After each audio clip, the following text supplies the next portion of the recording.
Good afternoon, everybody.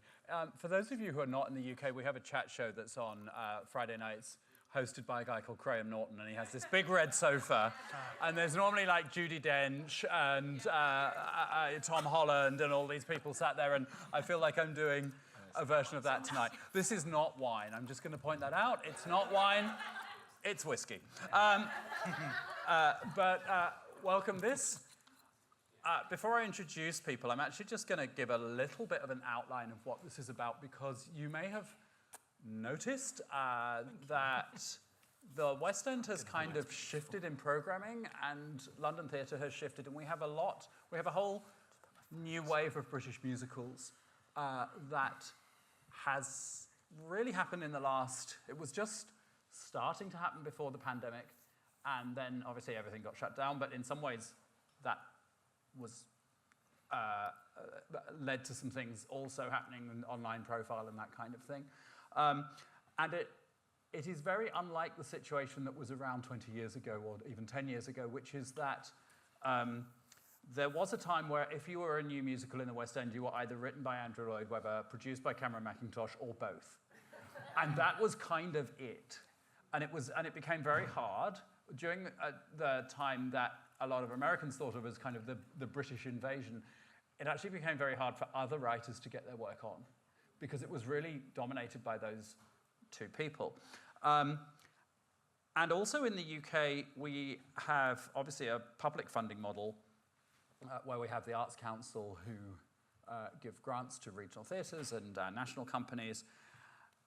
And I was part, and I think Miranda may not be here today, but Miranda as well, who has been here all week, were part of a group of people who started a lobbying campaign in the early years of this century, because the Arts Council were funding a lot of new writing, but it was plays. They only believed in plays, and they thought that musicals were commercial, and that was it, and they would not fund them at all.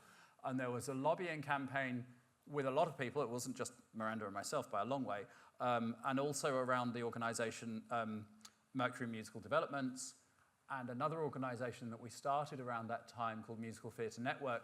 Mercury Musical Developments is a writers group, so for new writers, and Musical Theatre Network is for producers, particularly in new musicals, but in musical theatre in general. And those two organisations that are sister organisations were started and lobbied, and in 2007 we actually got an agreement from the Arts Council after going through a parliamentary inquiry that the Arts Council should be funding musical theatre, and they should be funding the development of new musical theatre. And since then, they have, through organisations like Sheffield Crucible, for example, which is a regional theatre in Yorkshire that produced two of the major musicals of this kind of new work. Everybody's talking about Jamie, and then Standing at the Sky's Edge, which I know some people have seen this week. And there is now, and particularly post-pandemic, there's a really new appetite around new musical theatre in the UK, and I think it's really super exciting that we are seeing a wealth of new shows happening, and I am joined now today with some of the major players in that kind of movement, and I'm going to introduce everybody briefly. So let's start on the far end. Jethro Compton is here. Jethro is an independent theatre producer, director, designer, and writer, and is well known for his musical The Curious Case of Benjamin Button, which, and we'll talk a little bit, yes, yeah. The murmuring, yeah. And we'll talk a bit about that, because we actually have a relationship around that show with GSA, and it has already played at Southwark Playhouse in London and is moving into the Ambassadors Theatre in October. Is that right? Yes. I suppose next up then is probably Matthew. Makes most sense, because Matthew is part of a wildly successful musical comedy double act. You wrote this, didn't you? It's called Frisky and Mannish, who headlined on the international comedy and variety circuits, but he is also the co-creator, composer, co-lyricist, and arranger of Cathy and Stella Solve a Murder with John Britton, which I saw last weekend, and it's absolutely great fun. It's really a riot. I had a ball. It's a great story of female friendship and murder podcasts. Really, really enjoyed it. But that is actually currently in the Ambassadors Theatre and will be vacating that space so that Jethro's show can go in. So blame him. Yeah, I do. I can't believe we're on the same panel. James Pearson, I am delighted to introduce, is one of our leading casting directors and runs Pearson Casting with his wife Rosie, and they work across theatre, film, TV, commercials and live performance. James began as a performer and moved into casting and is a member of the Casting Directors Guild. You've been casting for just over 10 years, haven't you, now? Yeah. And not on these two projects. No. Basically, all we're doing is uncovering so many problems. Yeah. And won Best Casting in Regional Theatre at the Casting Directors Guild in 2022 for their work on Rent. But importantly, are the casting directors for a number of these shows: Fantastically Great Women Who Changed the World, 42 Balloons, Operation Mincemeat, which I know some people have seen, and also for Six. And you've been on Six since pretty much the start, haven't you? Yeah, pretty much, yeah. Has been through... I haven't heard of that show. You haven't heard of that show? No. And then it's a real joy to have back at GSA Grace Mouat, who was a grad here. In fact, if you go out and look at the picture of Cats that's up in the foyer, you can find Grace in a good jazz fourth. Grace has appeared in a number of new musicals, most notably as in the Great British Bake Off musical, but also was the original Super Swing. In fact, Grace was a student here when this job came through. I remember talking to you about it. When they started Six, they decided there would be one cover for all 6 roles. And it was Grace. Before, this wasn't James's decision. We came in after that. And if you go online, I can tell you this, that there is a video, a fan-made video, that is the Mega Six, the Mega Mix at the end of the show, in which Grace plays every single role.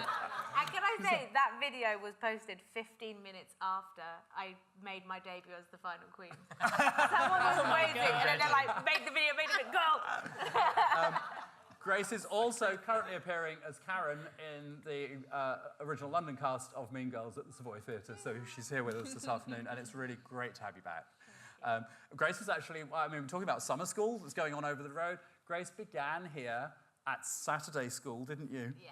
And then came through and did the BA program here and then graduated, and it's so lovely to have you back. So, delighted. And then Sarah Meadows. Sorry, I'm going up and down my list here.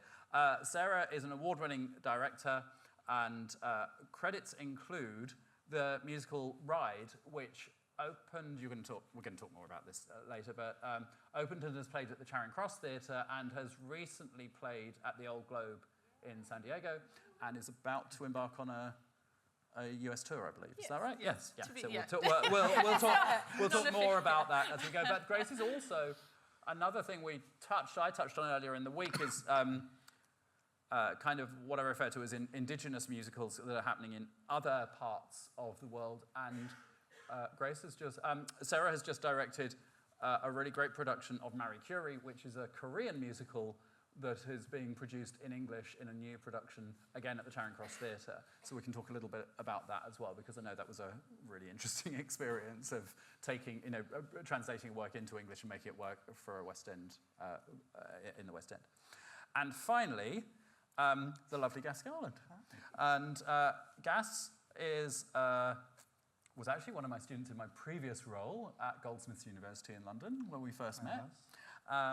And won the Stage Debut Award for Best Composer Lyricist and was nominated for the Writers Guild of Great Britain for Best Musical Theatre Book Writing for his musical Pieces of String.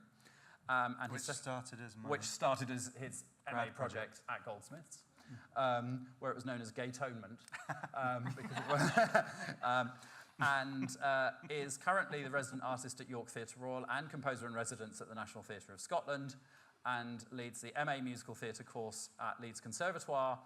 How do you find time to do all of that? They're all part-time. And Gus also has just written edited a book on contemporary British musicals, Out of the Darkness, which covers all of this work.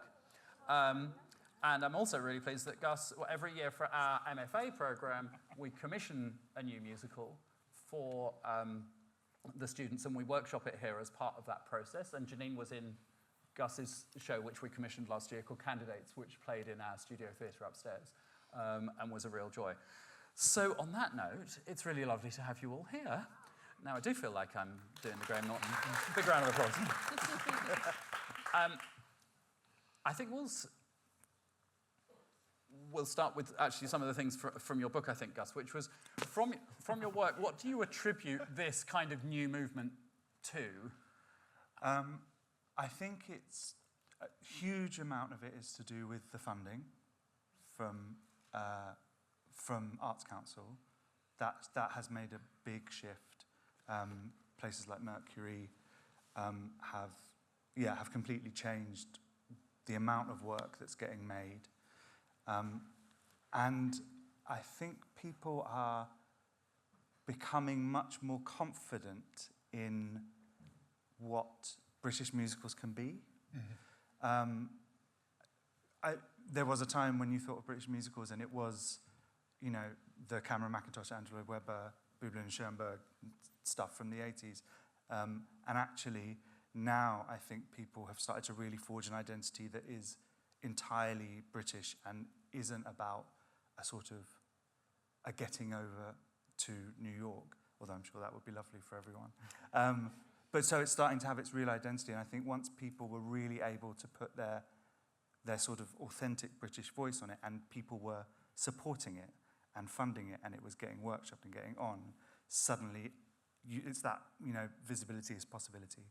The more people saw that, the more people go, oh, well, I can write something like that. I can't write Les Mis, or wouldn't want to write Les Mis potentially, but I could have a crack at something that feels much more like me, that feels much more authentic to me, and I think that's happening, and we're seeing that with British musicals.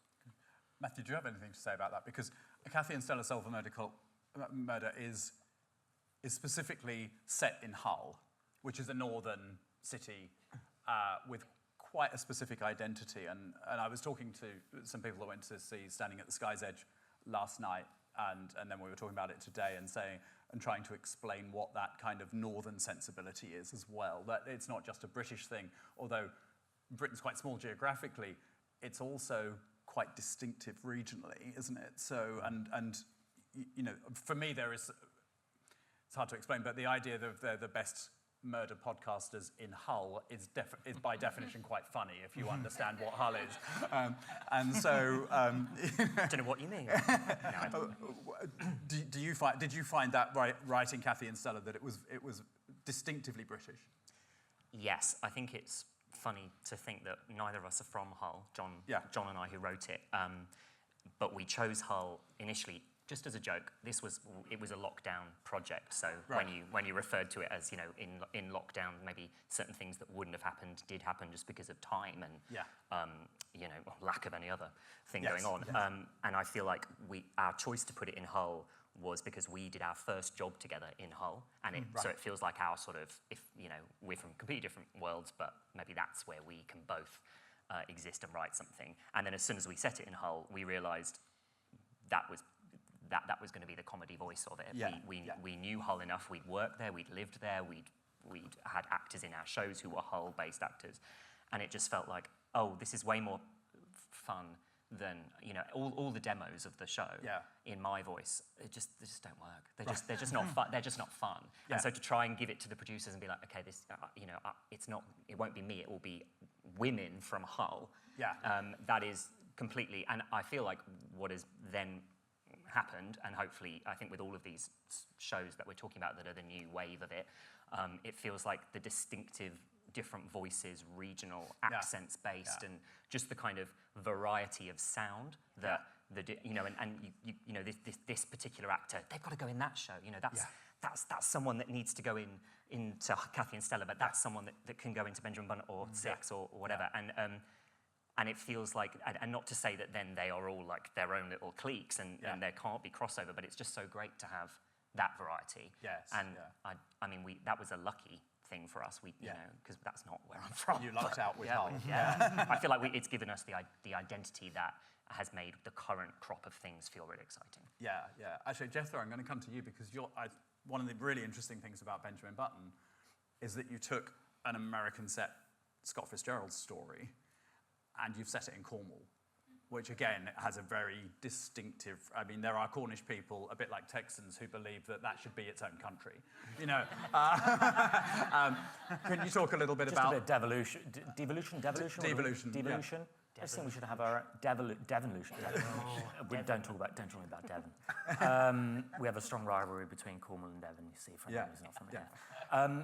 It's something that I've been looking to create a Cornish musical and had the sort of setting, and then was reading stories and found the short story and thought actually that would work perfectly in that setting. Yeah. It's something that I'm aware it's going to be tricky as it goes international of how, you know, for people that don't understand Cornwall and what that is, you know, how does that work? I think as long as it stays in English, it's fine. But when we start getting into other languages and other cultures, it starts becoming quite tricky. And so that's something that is still a little bit of question mark for me moving forward. Will it always be a Cornish musical? Well, what was really interesting for me was that from that point of view, and there's many wonderful things about Benjamin Button, but the thing that it really struck me about it was that although it's very specifically set in Cornwall, it reminded me in some ways of Come From Away. And that sense of an isolated rural community. And I thought, and I'm sure that the writers of Come From Away may at some point have gone, but this is so Canadian.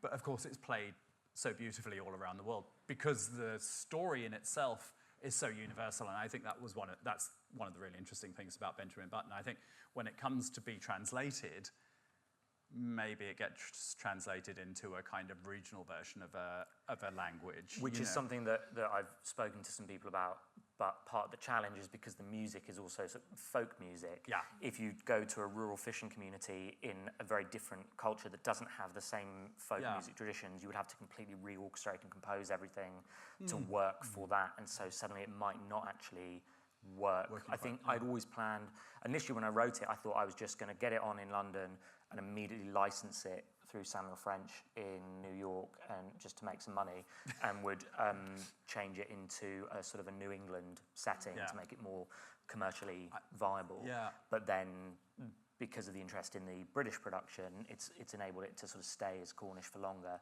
But we've had some people, I'm sure it wouldn't have happened if Pearson casting were involved, but we've had some people come into audition who've misread the brief, which says, you know, West Country accent, have come in giving us a sort of deep South accent, and it's so good. It's so charming, and it suddenly feels much sort of bigger and more romantic, which in a way I think is what works with the rural setting and the Cornish setting, is actually it grounds it. It feels a little bit less sort of sweeping romantic epic and feels a little bit more domestic somehow. Yes, yeah. Sorry, I just rambled. No, you didn't ramble at all. By the way, just to say, the Slido is open, so if anyone has questions for anyone on the panel, if you have a specific question for a certain person on the panel, please just put their name on it, and then I'll moderate that towards them. Should we talk just a little bit about, as we were on Benjamin Button, just a little bit about the process that you've been going through in terms of developing and workshopping, because I think that's one of the big things as well, is that a lot of these shows, and I don't know how it was with Kathy and Stella, and I know Six went through many iterations along the way before it became the mega hit. But the workshop process has been quite interesting for us here, and I think for educators as well. So do you want to just talk a little bit about that, and I'll chip in? Yes, it's been coming on 8 years since I started work on it, and there was a small production. It was a very quick process to get it on because there was also an American version that because it's public domain, anyone can do it. There's also currently another version in Korea, although we're hoping to go in and get them out of the way. Right. But there was an American one in development, and it was almost they were trying to get it on in London actually at that point, and so there was a bit of a race to get this version on quickly. Right. And so put a very small production together in 2019, and then there was a lot of sort of buzz about trying to move it forward very quickly into town. And then the pandemic came, which at the time was devastating, but actually I think it was the best thing for the show in the long run, because it allowed us to, I'm realizing whenever I touch I can hear the acoustics change on the microphone, sorry to the sound department. I'll keep my hands away. And so it gave us time to really to develop it, including coming down, and I think we've done 3 workshops, 2 or 3 workshops down here now. We have an arrangement with ATG, the theatre owners and producers, who are, they're producing the Cabaret in the West End and many, many other shows, including the Sunset Boulevard, which they co-produced in London, and they're not co-producing in New York for lots of reasons. But ATG own a huge number of the regional theatres in the UK as well. And I've known Richard Darborn, who's their producer, for a very long time. And a few years ago, we were chatting, and he said, we really want to have a space to develop new musicals, to workshop them away from anyone really knowing. And I said, okay, that's quite interesting, because I've got quite a lot of space and quite a few people that would be up for doing that here. And so, what can I have out of it? And so we have a deal with ATG whereby we have a partnership now, which is really successful. We provide weeks of workshops for new musicals. We often do 2 or 3 concurrently in a week. Some of those we've done with Benjamin Button. And it's a week in the holidays for the students, normally at Easter. And the students sign up if they want to take part, and then we make sure we have enough projects for everybody to be involved in, and then we put them into groups, and we basically provide the room, the students, and the room has a piano in it, and that's it. And ATG provide the creative teams and the shows, so they will bring down director, musical director, choreographer, anyone else that they wish to, and these are pieces that ATG are developing, and in return they give us a number of scholarships each year, which we are then able to give out to students. And this, basically, it costs everybody very, very little, but has proved hugely successful. So we have students each year that are ATG scholars, and we've developed a number of shows. Quite a lot of the shows that we've worked on have been things that they wanted to put up once, and sometimes they've literally, after a week, kind of looked at them and gone, yeah, okay, we know what we don't want to do anymore with that one. Thank you very much, that's great. And other times, as with Benjamin Button, we've been largely workshopping that show with actor-musicians, with our actor-musician students, because it's an actor-musician show.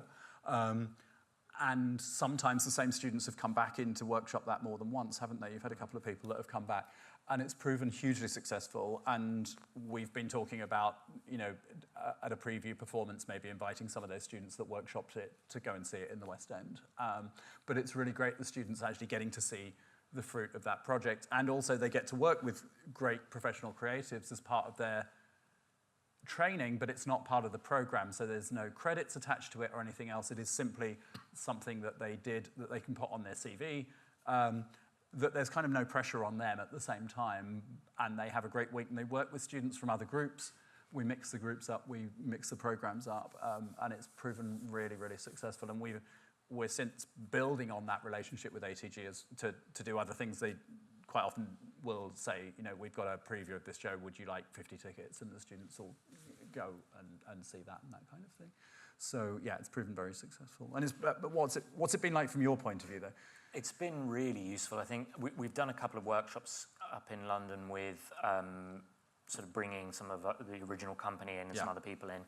And those are great as well. They are incredibly costly. To get a few people in a room for a week can easily cost 30 grand. Yeah. And to be able to come and spend a couple of weeks down here with a load of people who are, the students were really enthusiastic and really, just engaging in it from a slightly different perspective. And I think it was also for them to then come and see the production we did last year. I think pretty much all of them managed to come up and be able to see things that we were developing here that made it into the show. It's so rare. I think we were talking a little bit about this before, that when you're trying to put a new musical together, there is very limited resources to be able to develop stuff. And the result of that is often that new musicals in the UK seem to end up in front of an audience way too soon. They're not ready because there's money to rehearse it and get it on just about, and there's no time for mistakes. And I think what was lovely about coming and working here was we could spend a week, and if at the end of it we said we've got nothing other than a list of things we know we don't want to do, that's something that saved us a week in the rehearsals where we wouldn't have been able to go back on that, because it's once you've rehearsed it, particularly with an actor-musician show, it's so intricate and complex that you can't unpick it. So once you've built it, you're stuck with it, and which is awful. And I don't recommend anyone ever do an actor-muso show ever. It's a horrible experience. We've got a whole course in it. And so it allowed us to make mistakes when you normally just can't make mistakes, or if you do, they end up in front of an audience. We're able to cut those things before it got too far. I think one of the other things for the students is that they realise the amount of detailed work that goes into a musical. And I think you did one workshop where you spent the best part of a week just working on the first 15 minutes of the show, didn't you? Yeah, the first 6.5 minutes. First 6.5 minutes of the show. And the students were like, we're only doing in the beginning of the week, they were like, we're only doing the opening number. As if to say, we'll have done that by this afternoon, and what are we going to do for the rest of the week? And then by the end of the week, they were like, wow, this has been so much more than I ever thought it was going to be. So that's been a real eye-opener. It's a great learning process to do this kind of new work. Yeah. Sarah, do you want to talk a little bit about Ride and your ride with that and the journey of that show, and maybe the workshopping process or anything that you went through that? Sure. So I think, very similarly, Ride's gone through quite a few iterations, and it kind of actually has now become like the best version of like workshop time, and the version that we've just made in America feels like the version that we all wanted to always make from every department, and it felt, I can't tell you how satisfying it feels, because obviously something, when you've really pushed something to every corner of what that thing itself can be, and you've really interrogated it, and we made all the changes we wanted to make to the staging, and we changed the opening and parts of the story, and it gave the writers time to really reflect. And maybe that couldn't have happened without, to kind of contradict ourselves in a way, maybe that couldn't have happened without the chance to see it up, because I think from someone who came from theatre into musicals, I think I'm really aware all the time of how different they are, and how I can sit with a play probably in a rehearsal room, I can hear it out loud, and I can fix it. With a musical, I do feel like I need to see it in a way more fully formed sense, because of how intricate it is, the balance between the book and the music, and the change of a word. And obviously it's the same in the play, but things can get hidden in plays in a way that musicals can't. And if you want to make something that's really, really exactly as it should be, and it is possible with time, whatever that thing is, can reach its kind of full potential within its own form. So it's a really interesting one. So I don't know, and that's more expensive, right? Because you've got to get it up and see the thing and hear the thing and like understand the full flow of it and the audience experience of it musically and emotionally. And so I was thinking about that a lot. And another thing that came to me as we were talking was just this idea of Britishness that you started talking about. Yeah. And I think Ride's really interesting because it's an American show. Right. It's about the first woman who cycled around the world, and she was a Latvian immigrant in America.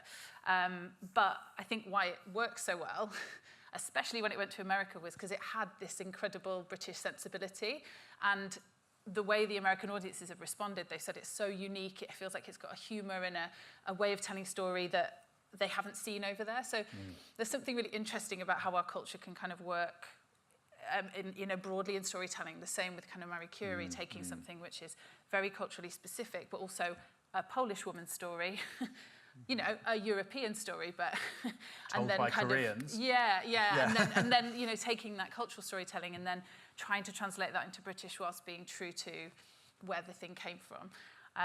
So I've gone round a little bit, but it's just really interesting talking about process, because I think, as we know, everything has its own process, but I do think musicals really benefit from more time up and to be heard and seen. I don't know how we can facilitate that better. It sounds like, there's lots being done, in drama schools to sort of facilitate that, and I would just encourage more of that.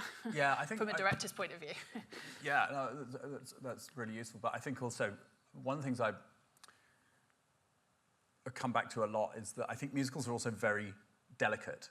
I always think that working on a new musical is a bit like trying to make a souffle. It's like you only need one thing to go slightly wrong, and the whole thing just collapses. Totally. And it's like if you can get the souffle to rise, you're doing really, really well. And I think that it's maybe this process is a bit like refining a recipe. Definitely. It's like, and it also comes down. It's not a musical doesn't really exist on the page in a way that a play does. No, it doesn't. Do you know what I mean? No. It's like it only really exists when you get up and do it. Absolutely. And then it's also very often about production decisions, and about where production decisions go right. There's a great Richard Rodgers quote about the reason Oklahoma worked was because the costumes looked like the orchestration sounded. Well, and it's kind of that. And do you know, I think that's something about that I think theatre can really, musical theatre could learn from kind of a more sort of experimental theatre making. Yeah. I think we were talking when we spoke about some training I did Robert Lepage and that kind of really cyclical process of making where design might inform words, which might inform lights, and this idea of kind of reordering the hierarchy of a process. And I think workshopping musicals where it's not just listening to the songs and thinking about the book, it's actually workshopping design, so that those things are integrated, I think is really, really exciting and something that when I've been able to do that has had a big impact. And if I can persuade producers to give me a couple of days with this person in a room and, and you literally the things you do in that 2 days with a choreographer and a designer end up being the moments of the show. They become like the kind of iconic production moments, I'm slightly wary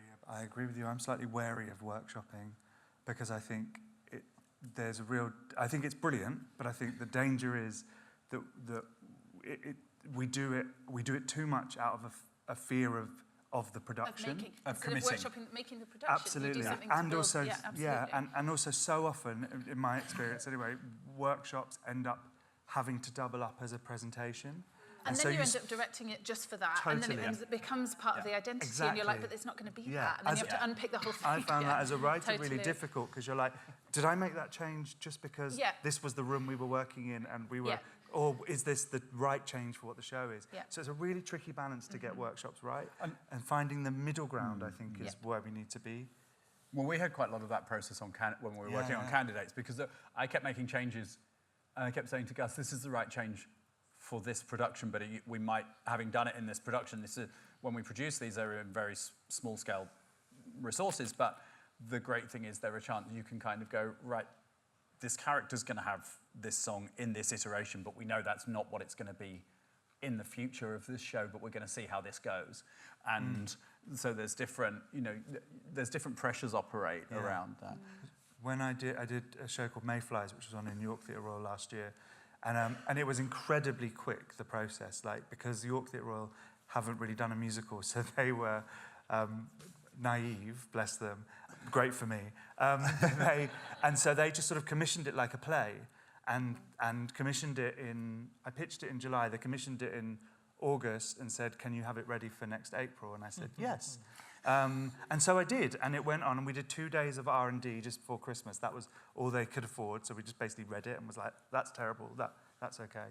But actually, and it was a two-hander, so it was an easy show to get done in that time compared to bigger shows. But just the knowing it was going to happen and just the not messing about, I found so helpful and taught me so much. So I'm a bit like, let's just do it. Yeah. Wasn't it Bernstein who said that the two things you needed were to get a show on were a huge amount of talent and an impossible deadline? And it's like, you just go for it, Matthew, what was the process like for Kathy and Stella then? You wrote it during lockdown? Basically, we wrote the first 20 minutes, I guess, similar to what you said. We when we went into the first workshop, we had 20 minutes, 6 songs, basically from the introduction of, you know, there's the 6 songs that are still the first 6 songs of the show. Right. They've kind of unchanged, really, here and there. But I feel like I'm listening to all this, and I think I come from the opposite side of being like, wish we'd had more time to just explore, because actually we started we didn't have anything pre-2020. So 8 years to me sounds like the most beautiful, luxurious amount of time to just really, yeah, I don't know, I guess grass is greener maybe, I don't know. And I guess hearing all the different things, the thing I end up thinking is that, yep, you can workshop something to death and do yourself out of maybe a sweet spot where everything was coming together, but you hadn't got it on. But also I think even now, you know, our show's on right now. Yeah. It's not finished, but I don't think, you know, if it was up to me, I'm like, we got closer, but then we kind of got further away, because last year when it was in Bristol, we had this bit that we couldn't put here because of the venue, or because there was a cast change and that person we're designing to them now. So, you know, and so many different elements that just then, it's never finished. It doesn't really exist. It's just today, that was the show. And I mean, even since we opened, from first preview to now, every single show has felt wildly different, and in kind of a great way and a very scary way. I sort of feel like you just have to, you kind of have to be okay with going, that's not what I wanted, but bravo, good. And this is where, like, you know, a great cast, you know, can just basically make shit shine, you know, and just really like, and if you get the right, the people that you think are fun and are. Fun's not the right word, but for our show, I guess it is. People with the right sensibility, not just on stage, but in the team. Yeah. So you feel like, you know, you're not having to, like, translate to every single person. Oh, they haven't got my vibe, so how do I tell them what we want? Then no matter what kind of rollicking thing happens on the show, because there's always going to be something sort of messy about it, in my experience. But then actually the bed of it is still got this energy that I think is undeniable. And I guess that's what I end up going with is just like, is the energy good? Do even if I think it's messy, but do I think, oh, it just, that was fun? Then Grace, as a performer, you've done quite a few new musicals. You Yes. popped up in many a new musical. Yes. Really, since you left. I mean, that's been more.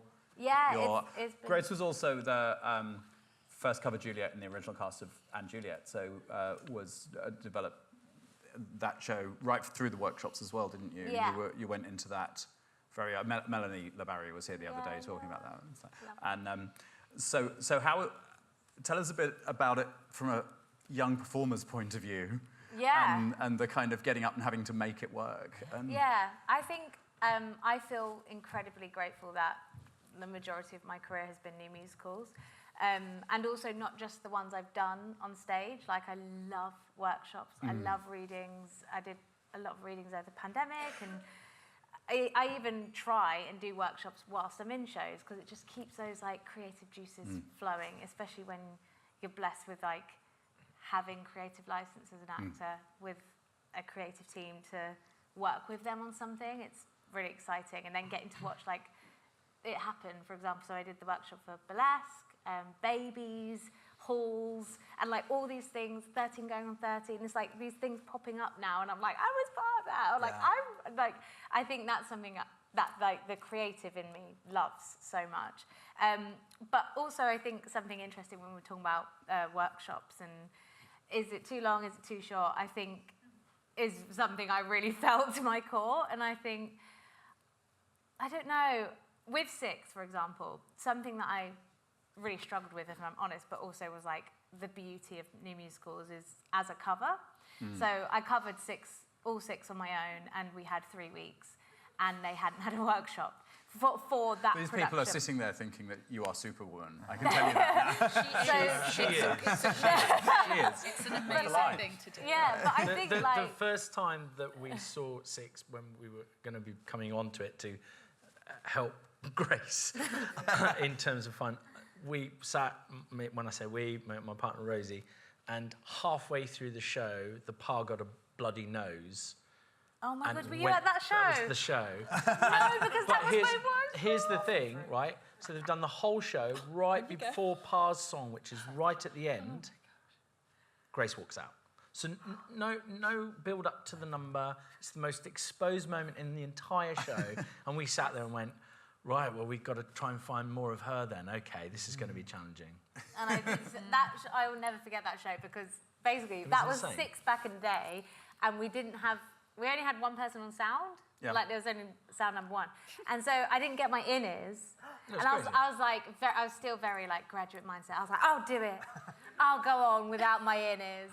But of course we didn't have monitors, and so I literally sang "I Don't Need Your Love" in about 5 different keys. You were there, Jerry Mitchell was there, so many industry people. Anyway, it was fun. amazing. But that production, so that was during our 2018 run. So I opened the show June 2018, and we were still making changes in January 2019. Yeah. So that whole tour, we were constantly in rehearsals, and even in rehearsals, those 3 weeks we had initially, I would come in and learn Ex-Wives, for example. I'd go home, I'd come back to my student house in Guildford, get my controller, that was a microphone, I'd learn every single Queen for Ex-Wives that day. I'd then come in the next day and go, yeah, we weren't really feeling, watching the videos, it's not really it. We want to get rid of the mic stands, or the choreography just doesn't work. We're going to start a new one. And I'm there like, I've just been up to, so as a cover, it's really, really difficult. And like, and I noticed in the Anne Juliet workshops, we had swings as well. And like, it's that thing of like, do you commit yourself to learning it, or do you just like hope for the best and come in the next day and see what happens? But so that was really interesting. That was like a whole another layer with that new musicals. But yeah, I think I loved it, and I think something that really prepped me for it was my work with new musicals before I even graduated. Yeah. I did a lot of work with BYMT and NYMT, and one of those projects was with Luke Shepherd, who I then worked with on Anne Juliet, and it just really gave me, and I also did that MMD thing in Easter, soul music, and it just gave me that kind of like, just do it attitude, and it really is there's nothing worse than when you make changes and someone's like, oh, do you know what I mean? And I remember Alan, our MD on 13 going on 30, he'd go to us, changes, and we all go, good. Change is good, change is good. Like, that's always what you have to keep going and like see the excitement of it. Because it is exciting. It's making it better, right? Yeah, and then you can look back on the show and be like, oh, do you remember when Catherine Howard said that line? Do you know what I mean? Like you know all the secrets. So yeah, I feel very, very lucky. And James, let's just talk about, because we've talked a bit about how pulling everything together means you have to get all the bits right. So as a casting director working on new shows, how is that in comparison to when you're working on something that's obviously fixed or licensed or very much kind of a product that you're trying to work on? You know, you've also been working on shows like Phantom, for example, which are, you know, there isn't anyone who doesn't know what the casting requirements on Phantom are. Yeah. But then on a new show, very often the creative team don't almost even know what they want. Yeah, for us, we, up until Phantom and Chicago were doing a European tour, they're the first 2 productions we've worked on that haven't been new work or remounted, revisioned work. So literally it's nearly 30 productions across musicals and plays of completely new work. And so for us as casting directors, you become very much part of the design of the show through the cast, through the eyes of what the director wants, what the musical director wants, and what the choreographer wants. And what's interesting about that is they don't know what they want yet, because, like you were saying, it's just on a page, or there's been a demo sung by the writer. Sorry. But I guess we've become, you know, because we were both actors, and you get sent scripts or you read scripts, we become very kind of alert to what we think is good or not, and our track record is going all right. So I think we're all right. And listening to music and going. And listening past the demo and past all of that into the style. I mean, literally, like there's 3 shows in the last sort of 18 months where we've put it on and listened to the first 20 seconds of the song and straight back to the the producer saying, yes, we're in. I don't need to hear any more. Like, looked at the script, scanned through, et cetera, listened to that, and yeah, we're in. We can hear exactly what this is going to be like, because we're both musicians and so on. So I think that is where it's incredibly difficult. And so you have to really, and then through the process of auditions, for the workshop, it's different to what, you know, there are people, and in fact, Grace is always on every single director's list, because there are actors who are workshop actors who understand change is good, yeah? And often a writer or a director or someone will say, oh, can we get so-and-so? And we're like, when we do the production, they are not what you want in a workshop. They are not good with change. They're not good with, you know, they may not be totally right for the roles. They may not be exactly, but they'll give you what you need in terms of what is it for? And that's a big question, listening to you all speak. When we're brought in, either by a director or a producer, our first question is, what is the purpose of this workshop? Is it for choreography? Is it for the book, or is it for the music?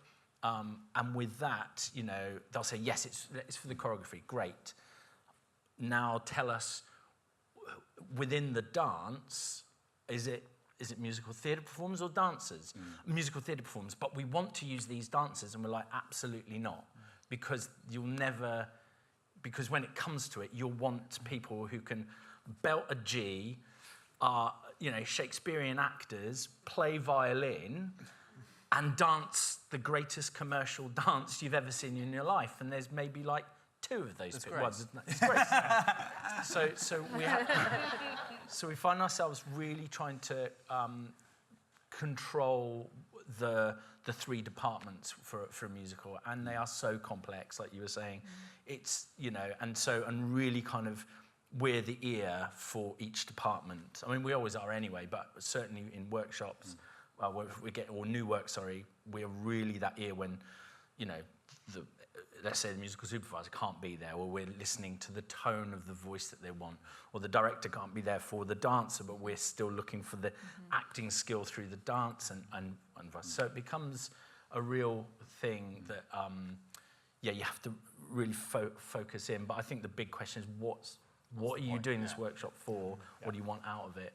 Actually, I was talking to Richard Darbon at ATG about some of those, about casting and things, and we kind of came to the conclusion, we've been doing this now for about 5 or 6 years. In fact, I think it started just after you left. I'm sorry, Grace. But actually, we've said that very often, although in a sense workshopping with students means that you're not dealing with appropriate casting, sometimes in terms of age and even in terms of gender and some of those things, actually that can be really useful, because it allows you to focus on the writing rather than on the performer, and you don't get into we built that because that person could sing that kind of song so well, or was so brilliant at patter, so we wrote a whole patter song for this character. And you don't write round the performer, because you know that that's never going to be the performer you're going to have, because they're wrong in so many other ways. So actually that can be quite useful. I'm going to go on to some questions before we run out of time. This is a good one. Well, what does supporting new work in the rehearsal room entail? How do dramaturges engage? How did the director, actor, and audience contribute to the work? Who wants to have a go? Sarah, do you want to have a go on that? Can you say it again? Yeah. What does supporting new work in the rehearsal room entail? How do dramaturges engage? How did the director, actor, and audience contribute to the work? Wow, okay. You don't have to do all of that in No, one go. no, it's just really interesting. It's a great question. Do any of you work with dramaturgs in your process? Yeah. Sorry, while you were thinking, I thought I'd buy you some time. I'd ask a question. Yeah, definitely. I think the kind of broader thing is kind of being able to locate and diagnose what the thing is that needs looking at, and then be really specific on how you talk about needing that. So like I said, for Ride, I was working with an American choreographer, and obviously I couldn't just fly out there and just be like, hi, let's go. So I needed to pitch about bringing her over and us to have a kind of very specific workshop looking at very specific things with very specific props that needed facilitating. So I think it's about kind of diagnosing as specific as possible when you get to that point where you can, what that thing is that you need to look at and making sure you facilitate it. And that can look like lots of different things. Because for that, we wanted dancers. We knew that our actors wouldn't be that good, but we needed to explore the possibilities. And we knew that, exactly, we needed to kind of blow it open creatively and that, you know, so there's all of those kind of nuance within it. And yeah, dramaturgs are really interesting. Dramaturgs, like when we worked on Marie Curie, was kind of integral because our storytelling structure is very different. And that person became integral to kind of being able to support the kind of bigger storytelling and have those conversations. So I think each piece is so different with its needs. I'm sure with like Benjamin Button, there's so much around the instruments and playing and how you resource and develop that. And I think, so yeah, I think it's being able to have a really, it feels like such a big question. I'm trying to sort of answer it. I'm struggling. Sorry, I feel like I'm waffling now. Honestly, this question could literally be No, the whole yeah. panel. So What was the latter part of that question Yeah. about the audience and stuff? I ticked it and then it disappeared. Archive. How do the actors engage with the work? And the audience. Yeah, how do the actor and audience, how do the director, actor and audience contribute to the work? Yeah, I think within a workshop, when the presentation thing is often like, again, it's what sort of presentation is it? Is it for money to take it somewhere else, or is it the audience, actor, and they're always, well, as far as we're concerned, for writers, the best ones, where you invite people along and you go, right, we're going to chat about it afterwards, and the actors and everyone, and you get that feedback, and it's incredibly important. Of course, it's all opinions. You know, you have people going, love that bit, hate that bit, and then you just work it out. But I think those voices, controlled in the right way, are hugely valuable to new work. I also think for me as a writer, hearing something out loud and being in a room where you hear it, often, yeah, people will share their opinions, and sometimes they're good opinions, sometimes they're not good opinions. Sometimes the people giving you opinions are the people you need to get to sign off on the show happening or not. So you're like writing stuff. But I think for me, what I've always found is really actually the most important thing as a writer in that room is I know how I feel when I'm hearing it. And if I'm feeling uncomfortable, if I'm feeling like, oh, I feel a bit awkward as we get through this scene, or I'm bored by it, I'm not paying attention. And that's something that I found last year. That wasn't obviously a workshop, but it was actually a production. But there was a song where, whenever I watched the show, I would zone out through the whole song and only realise at the end of the song that the song was over and it had actually happened. And so whilst other people might say, I really love that song, I'm like, nah, I'm bored of it, cutting, moving on, write something new. Yeah, and just thinking about previews and things for the audience, you know, like the hardest but most kind of productive thing as a director is, you know, that process of previews where you're gathering feedback from everywhere and trying to kind of filter that through and work out which battles to fight and in what way. But I think being able to sit in the audience and, like you say, kind of turn on that other antennae that's both like working with your own internal one where you're going, oh, I'm zoning out, what's happening? Is it the lights? What is it? Why am I not? Do we need to cut something? Or, you know, and feeling the way the audience kind of are riding through it is a huge education. And then obviously the hard part of our job is to go away that night, sleep, not have any sleep, wake up at 3 and be like, that's, you know, and try and find the most kind of purest solution that might kind of catch all and be able to kind of move it closer and being able to kind of spend that preview week or 2 weeks, depending on how your budget is, moving the show towards what it should be in slow, smart moves. And the audience are kind of a huge part of that. And obviously then, you know, watching the actors come to life, because that's when you will start to like, be like, oh, there it is. Like the actors find the character, right? Because they're not in sort of panic mode. Suddenly the kind of, you know, the character's able to exist in front of an audience and you get to learn. And it's sort of, sometimes you kind of can't do any bits you can't really resolve until you get to that point. Because you know that the actor needs to sit with that audience and suddenly you'll go, oh, it's there. Okay, and now we can kind of collaborate and kind of work together to sort of move this in the right direction. I'm a great believer in, as a writer, and when I teach lovely writers, I always say go and sit in the middle of the audience, and it is the toughest thing to do. Like, but don't stand at the back because you're disconnected from. Totally. But when you sit in the middle of the audience and you can feel the way they breathe as a scene happens, you can feel when they breathe in to laugh. You can feel, you know, you just feel when the audience is with you and when they're not. And it is a bit like going through some kind of car crash in slow motion when you watch your own show Well, in happen. America, in the Old Globe, they've got a room for the directors called the Cry Room. Oh. And it's like, it's literally called the Cry Room. And it's like a soundproof wow. room that you can go and sit in and, like, And you know, cry talk through to the your... show. Obviously, you're completely disconnected. I'd say it's quite useful when you're needing to have bigger chats, Yeah. where you're like, I need to sit with the choreographer and be like, right, we know this isn't working. Did a little in the moment, but it did make me laugh. It's like, But that's right also here. not the way that you learn whether or not the show works. 'cause Exactly. You're so have to go and disconnected. sit You have right to be in the middle. in Yeah, and there. when they in always there. put me at the back, I'm like, no, can you move my ticket? Yeah. I'm going to go and sit in there. Yeah. Matthew, you're nodding along there. Go. Agreement, full agreement.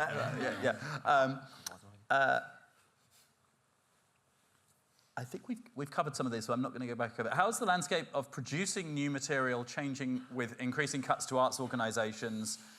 Does this place more of an emphasis on private investors? I think this is a question that's probably changes significantly depending on where you are geographically, like which country you're in, because obviously some of the American models are very different. Yeah. You talked a little bit about the kind of public funding model. Has everyone else been working in a kind of commercial sphere with these projects, or has there been public money? I've done both. Yeah. I've done Arts Council musicals and Arts Council funded musicals and commercial musicals. I started Button with an Arts Council grant and support from a local theatre, and then self-financed the first production through my own money from work I was doing internationally, and then got commercial partners on board. And from that point, it's been commercial investment.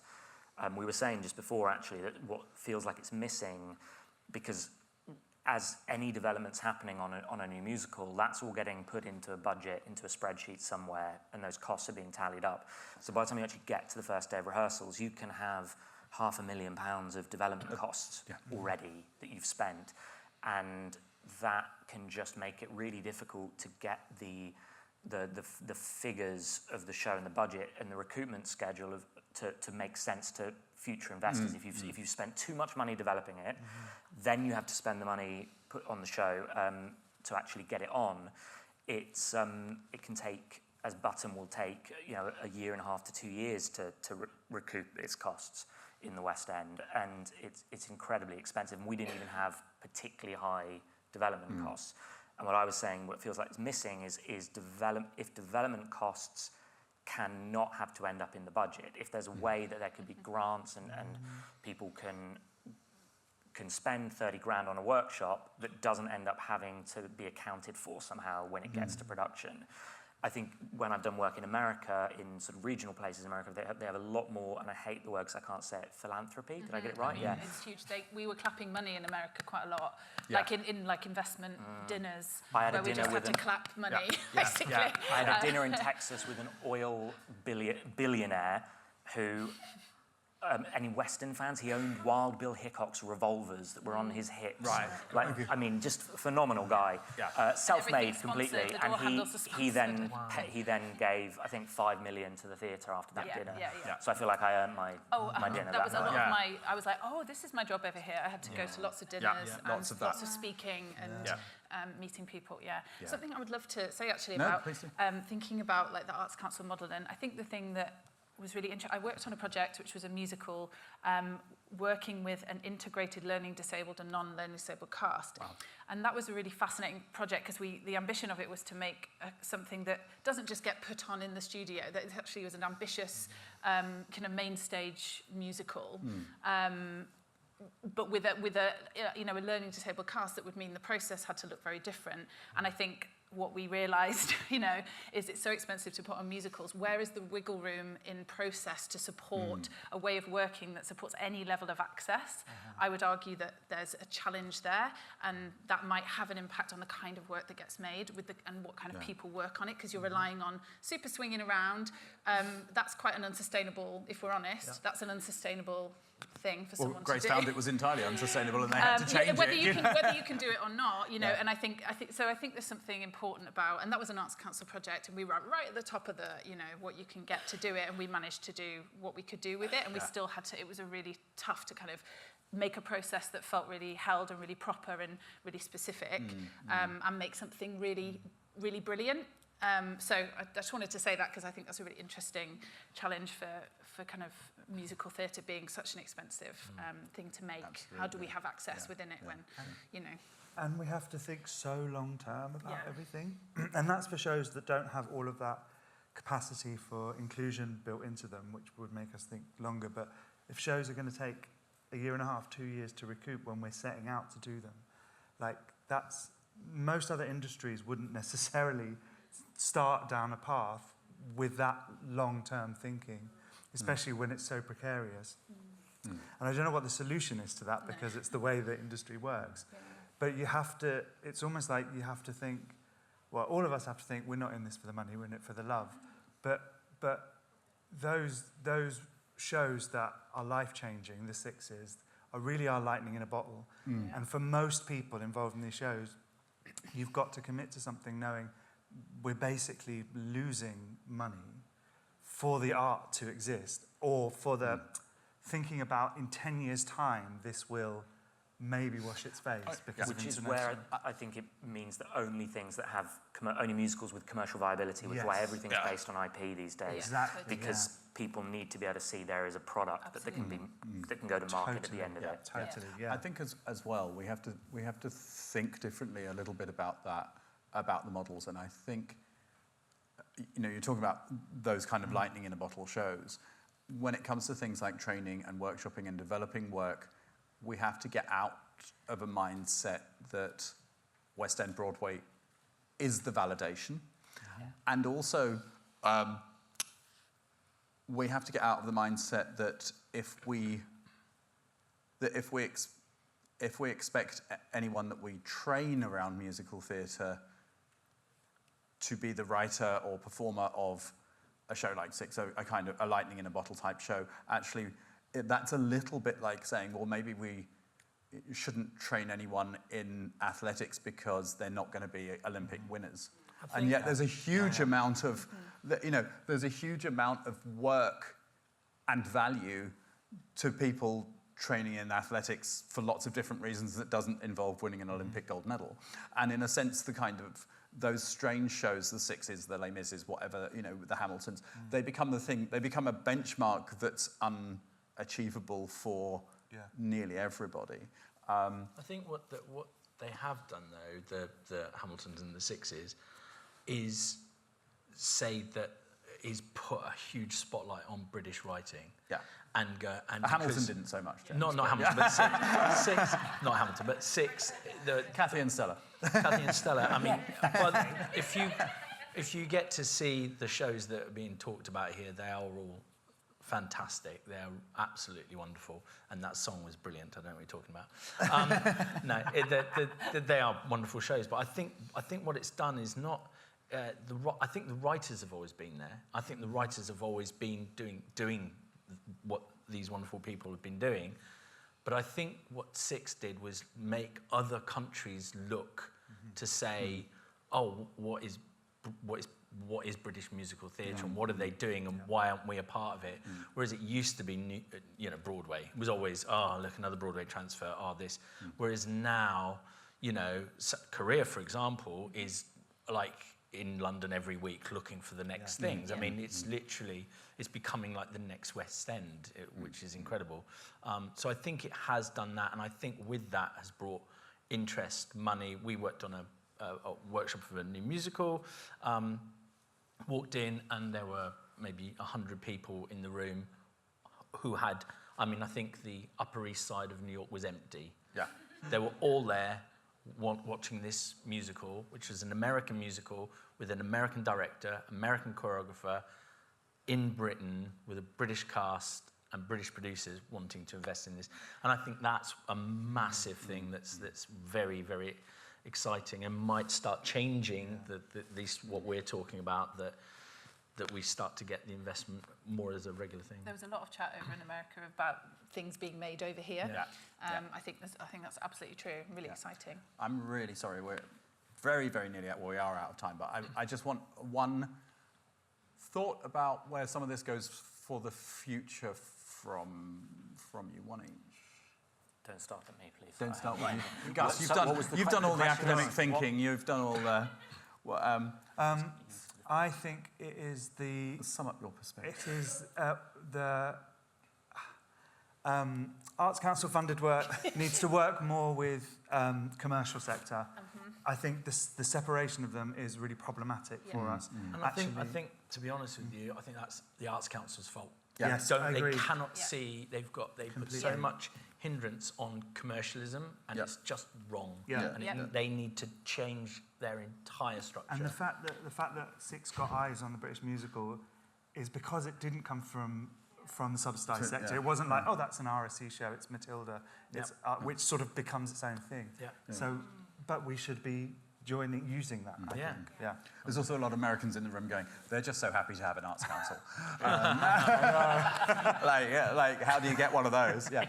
Matthew, very quickly. Oh, gosh. I don't know. I mean, I can only come from... One last thought. Writer place, but I mean, I'm Mr. Fringe. That's always what I've been from the beginning, 20 years at Fringe. And the first year I went to Fringe was actually the year that Jerry Springer was there, I think. Okay. And then went into... That's how old I am. But it was... What I remember at the time thinking was, I was a student, I remember thinking like, oh, you can make something here. I didn't know quite how much money does go into Fringe, but... This is the Edinburgh Fringe we're talking about. Edinburgh Festival Fringe. But all any fringes, Adelaide Fringe I've been to Melbourne, I've been to, there's international ones as well, there's Hollywood ones or whatever. But I do think that right from, 20 years for me has just been this thing of like, oh, you don't have to go straight there. You can go somewhere like some little dive bar, put on some concert little thing with just 3 people and a piano, which is how Kathy and Stella started. It's how my comedy act started. It's the only thing I've ever really known.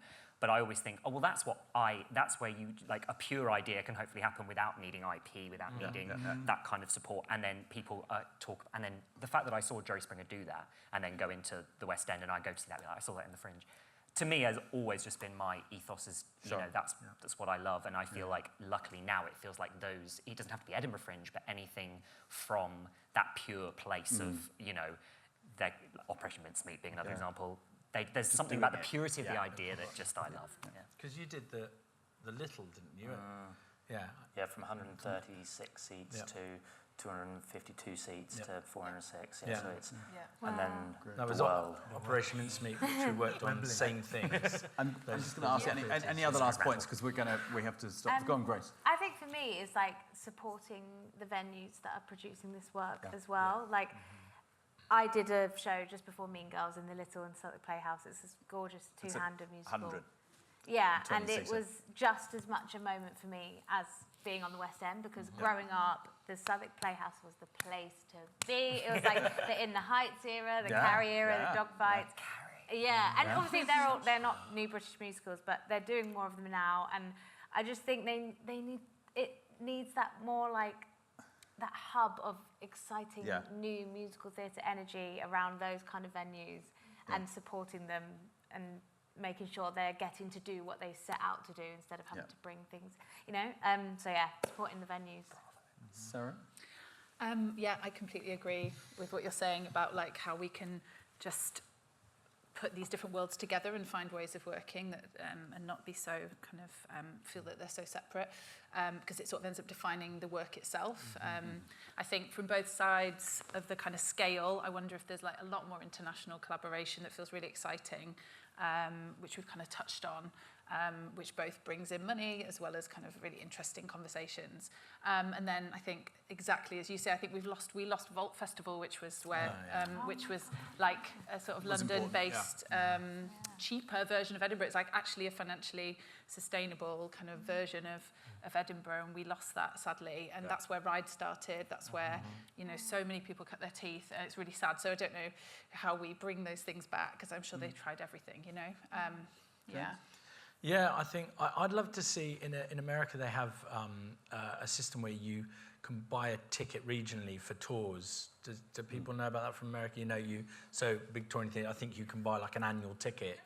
Yeah, you know about that. And it's a subscription, and it helps. That subscription, you might not go and see everything, but it helps the shows that may be less known actually exist. And I'd love to see a model like that here at all the big theatres and when I was at Leeds Playhouse, we used to run that. Yeah, but if you imagine every single theatre in Britain running that scheme, we used to do 5 shows for the price of 4. And what the most interesting thing about it was that out of the 5 shows, the show that an audience member hadn't liked was the one that they considered they got free. So that so it was great because you could do something a bit more experimental, and people would go, yeah, but that was the 5th show, and so it didn't really matter that we didn't really like that one because that was the free one. And it's like, none of them were the free one. We just gave you a 20% discount across the thing.